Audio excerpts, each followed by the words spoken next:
اور جب جاہل لوگ ان سے الجھتے ہیں، مخاطب ہوتے ہیں، بحثم بحثا کرنا چاہتے ہیں،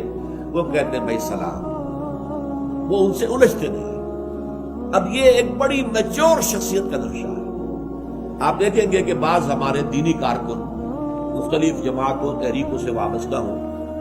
کوئی بہت بڑا جوش ان کے اندر پیدا ہو گیا، ہر ایک کے گلے پڑ رہے ہیں، بحثیں کر رہے ہیں، بنوا کے چھوڑوں گا، وہ مان نہیں رہا ہے۔ لیکن یہ کہ جو اصل مبلغ ہونا چاہیے حکمت تبلیغ کے ساتھ دیکھیں موقع بھی صحیح ہے کہ نہیں، یہ شخص اپنی کسی اور ضرورت میں مصروف ہے تو بات نہ کی، اس کا موقع دیکھا جائے، پھر اس کے اندر آمادگی نظر آ رہی ہو تو بات کی جائے۔ اگر محسوس ہو جائے پہلے ہی دوسرے یا تیسرے جملے میں کہ اکھڑ آدمی ہے، ماننے والا نہیں ہے، دلیل کو قبول کرنے والا نہیں ہے، ضدی ہے، ہٹ درم ہے، تو بس رخصت ہو جاؤ، ان کے اندر ان کے ساتھ الجھنے سے کچھ حاصل نہیں، تم زبردستی ان کے اندر ایمان پیدا نہیں کر سکتے، بلکہ اگر وہ تم سے الجھے تو تمہارا کام ہے بھائی سلام،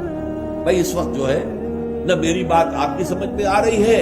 اور نہ ہی آپ کی بات میری سمجھ میں آ رہی ہے، تو چلیے پھر کبھی بات کریں گے۔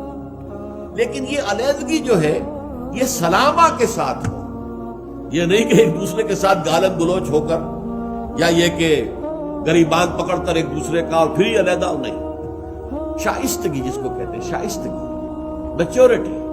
تو دعوت و حکمت کے اندر ادعو الی ربک سبیل ربک بالحکمت والموعظۃ الحسنۃ وجادلھم باللتی ہی احسن،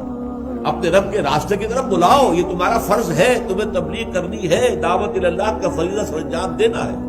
لیکن نمبر 1 حکمت کے ساتھ، نمبر 2 اچھے باز کے ذریعے سے، اور نمبر 3 اگر کہیں جھگڑا ہی ہو جائے، مجادلہ مناظرے کی شکل آ جائے تو بھی بڑے خوبصورت انداز، جھگڑالو انداز میں دیں، تو ان کی سیرت کا دوسرا پہلو۔ اب یہ بھی دیکھیے یہ کیا ہے، یہ وہی آرکیٹیکچرل ٹچز جن کو ہم کہتے ہیں، خوبصورتی، دل آویز شخصیت، ایک جھگڑالو انسان بحثم بحثی لگا ہوا ہے، پسینے آ رہے ہیں، آواز بلند ہو رہی ہے،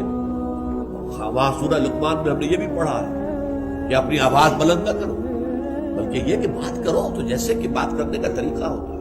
اور جب اندازہ ہو جائے یہ ماننے والا نہیں ہے، یہ موڈ میں نہیں ہے، غور ہی نہیں کر رہا ہے، تو خام خواہ اس کے ساتھ الجھے رہنے کا کچھ